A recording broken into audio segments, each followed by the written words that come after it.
ये कहानी बिहार के एक पुराने शहर दरियापुर की है। यहाँ हर रविवार को लगने वाली एक छोटी सी संडे मार्केट होती थी। इसी हाट से थोड़ा बाहर निकलकर एक मोमोज का ठेला लगता था, जिसको विभा और उसका पति मोहन हमेशा आते जाते देखा करते थे। लेकिन कभी दोनों ने रुककर उस पर खाने का नहीं सोचा। इस औरत को देखकर तो लगता है जैसे कितने पैसे वाली होगी और बेचती मोमोज है। किसी किसी का मन करता है ऐसे काम करने का। जरूरी नहीं है कि पैसा नहीं है तो ही ये काम किया जाए। हाँ, वही मैं भी सोचूं। मार्केट अंदर है तो ये मार्केट से हटकर क्यों मोमोज बेचती है? इसको तो कॉलेज या स्कूल के बाहर बेचना चाहिए ये सब। छोड़ो, हमें क्या। और तुम भी क्या क्या सोचने लग जाती हो किसी के बारे में भी। चलो बैठो, घर चलते हैं। वो दोनों बाइक पर बैठ जाते हैं, लेकिन विभा मोहन के साथ बैठ तो जाती है, लेकिन उसकी नजर उस स्टॉल पर ही रहती है। वो ये सब ध्यान नहीं देती। मोहन समझ जाता है, बड़ी अजीब औरत है, जाने क्यों यहाँ ठेला लगाती है। और अगर पैसे वाली भी होगी तो कितने पैसे होंगे इसके पास? अब उसके बारे में सोचना बंद करके बताओगी क्या खाना है? चाउमीन ही खिला दो। और मैं नहीं सोच रही उसके बारे में। विभा के दिमाग में फिर भी वो लड़की आ ही रही होती है। रात को मोहन तो सो जाता है, लेकिन विभा मन ही मन सोच रही होती, कुछ तो बात है, कोई फायदा तो जरूर होगा उस लड़की को, तभी तो वो वहाँ मोमोज लगाती है। हमेशा लाल लिपस्टिक फैंसी कपड़ों में खड़ी रहती है। ऐसे कौन मोमोज बेचता है? क्या वो कुछ अलग डालती होगी अपने मोमोज में? अब सो भी जाओ विभा, कब तक सोचना है मोमोज के बारे में? अरे नहीं, मैं वो नहीं सोच रही हूँ। दोनों सो जाते हैं। कुछ दिनों बाद विभा गर्भवती हो जाती है। दोनों बहुत खुश हो जाते हैं। मोहन अपनी बीवी से बहुत प्यार करता है। मेरा ऐसी हालत में कुछ कुछ खाने का जी हो रहा है, क्या करूं? अरे ये क्या सोचना, मैं हूँ तो मुझे बताओ क्या खाना है। विभा मोहन को रोज कुछ लाने को कहती है और मोहन वो लेकर भी आता है। एक दिन की बात है, विभा की तबीयत कुछ ठीक नहीं थी। सुनिए, आज मेरा खाना बनाने का बिल्कुल मन नहीं है। क्या आप आज बाहर खा लेंगे और रात में ऑफिस से आते समय कुछ लेते आना? हाँ कोई बात नहीं, तुम आराम करो, मेरी फिक्र मत करो। बस बताओ तुम क्या खाओगी? हाँ, सही बोलूं तो मुझे उस औरत के ठेले वाले मोमोज खाने हैं। बस इतनी सी बात, मैं आज लेते हुए आऊंगा। तुम बस हुक्म किया करो मैडम, तुम्हारा नौकर हमेशा तुम्हारे लिए हाजिर है। क्या आप भी मेरे नौकर थोड़ी हैं? वो तो आज पता नहीं क्यों बस मन हुआ ये सोचकर कि वो अपने मोमोज में आखिर ऐसा क्या डालती है, क्या पता कुछ अलग स्वाद हो। मोहन विभा की ऐसी बात सुनकर जोर से हंस पड़ा और विभा से विदा लेकर ऑफिस चला गया। ऑफिस से आते समय उसको मोमोज का ठेला दिखाई दिया। क्योंकि विभा प्रेग्नेंट थी तो मोहन लंच लेकर भी नहीं गया था। उसको भी बहुत तेज भूख लगी थी। क्यों ना जब तक ये मोमोज बनाएगी तब तक खा लिया जाए। एक काम करता हूँ, एक प्लेट यहाँ खा लेता हूँ, बाकी विभा के साथ खा लूंगा, इससे विभा को भी अच्छा लगेगा। मोहन ने सोचा, आज संडे मार्केट नहीं था तो मोहन ने देखा आसपास कोई नहीं था, सिर्फ वही औरत लाल ड्रेस में लाल लिपस्टिक लगाई खुद ही लेकर खा भी रही थी और बाकी के मोमोज गर्म करते हुए गाना गा रही थी, जैसे उसको किसी से कोई मतलब ही न हो और वो खुश हो। तभी मोहन ने धीरे से हिचकते हुए कहा, एक प्लेट कितने का देती हैं आप? मोहन को अपने पास खड़ा देखकर वो घबरा गई और जल्दी से प्लेट नीचे रखकर बोली, 1 प्लेट 60 की आती है और उसमें 12 मोमोज होते हैं।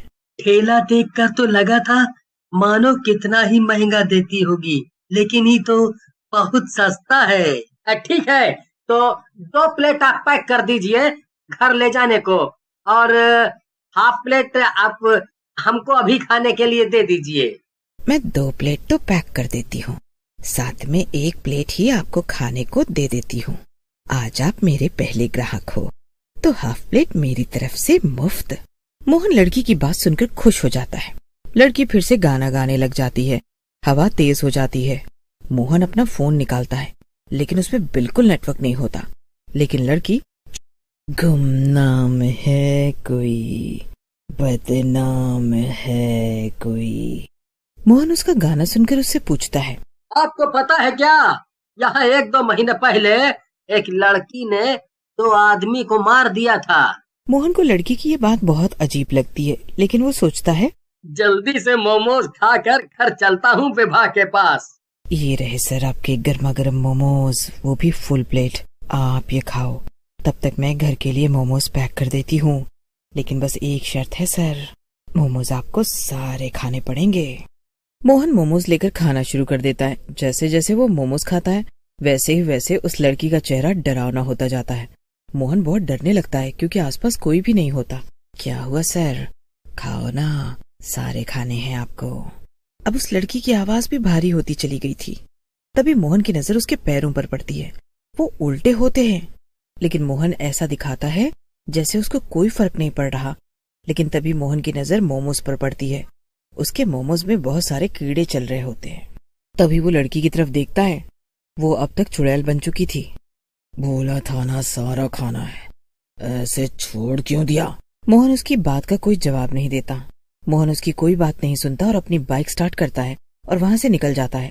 लेकिन बाइक वहीं वापस आ जाती है जहां वो चुड़ैल खड़ी मुस्कुरा रही होती है। तू अपने पैक किए हुए मोमोज को तो लेकर ही नहीं गया, ये भी तो ले जा। चुड़ैल उसकी तरफ बढ़ने लगती है। मोहन फिर से बाइक स्टार्ट करता है, फिर वहीं आ जाता है। क्या हुआ, और मोमोज खाने हैं? मोहन डर के मारे रोने लगता है। वो जहाँ से भी जाता उसके सामने वही चुड़ैल आ जाती। वो बहुत थक जाता है। कब तक चलाएगा, अब कुछ नहीं हो सकता। फिर एक अलग सी ही आवाज में चुड़ैल बोलती है, आपने अपने मोमोज तो खाए ही नहीं सर। मोहन बहुत चिल्लाता है, बेचारा, ये सब तेरे ही मोमोज हैं, खा ले इन्हें, खा ले। लेकिन मोहन एक बार फिर हिम्मत करके अपनी बाइक शुरू करता है। वो बाइक चलाते हुए आंखें बंद कर लेता है। तभी उसको सामने से 2 पुलिस वाले दिखाई देते हैं। वो उसको बुलाते हैं। अरे ओ जी, ऐसा कौन बाइक चलाता है? लगता है इसने पी रखी है सर। क्या हुआ है तुझे? पी रखी है क्या? पता है ना, पी कर गाड़ी चलाना मना है। मैंने नहीं पिया है, मैंने चुड़ैल के मोमोज खाए हैं, वो मुझे मार देगी। ये क्या बहकी बहकी बात कर रहा है? मैं सच कह रहा हूँ, मैं आपको उसका ठेला भी दिखा सकता हूँ। मोहन पुलिस वालों को उस जगह पर लेकर जाता है जहाँ वह मोमोज वाली होती है। लेकिन अब वहाँ पर कुछ भी नहीं होता और ऐसा लग रहा था जैसे वहाँ पहले कभी कुछ था ही नहीं। मोहन को यकीन नहीं होता अभी जो सब हुआ वो एक झूठ था। मोहन की हालत अब बहुत खराब हो चुकी थी। उसकी तबीयत के साथ साथ उसका मानसिक हालत भी बहुत खराब होने लगा था। दोनों पुलिस वाले व्यवहार के बहुत अच्छे थे। उन्होंने मोहन से कहा, चलो मैं तुम्हें तुम्हारे घर छोड़ देता हूँ, यहाँ कब तक ऐसे परेशान रहोगे? मोहन पुलिस वालों की बात मान लेता है, घर पहुँच जाता है। घर पर उसको जैसे ही विभा देखती है रोने लगता है। क्या हुआ जी आपको? किसी ने कुछ किया क्या? किसी ने आपको मारा क्या? विभा बहुत घबरा जाती है। उसने मोहन को ऐसे बेबस कभी नहीं देखा था। जी आप लोगों का बहुत बहुत शुक्रिया जो आप इन्हें घर तक लेकर आए। पुलिस वाले चले जाते हैं। विभा मोहन के पास जाती है और बैठ जाती है और पूछती है। मोहन रोते रोते उसको सारी व्यथा बता देता है।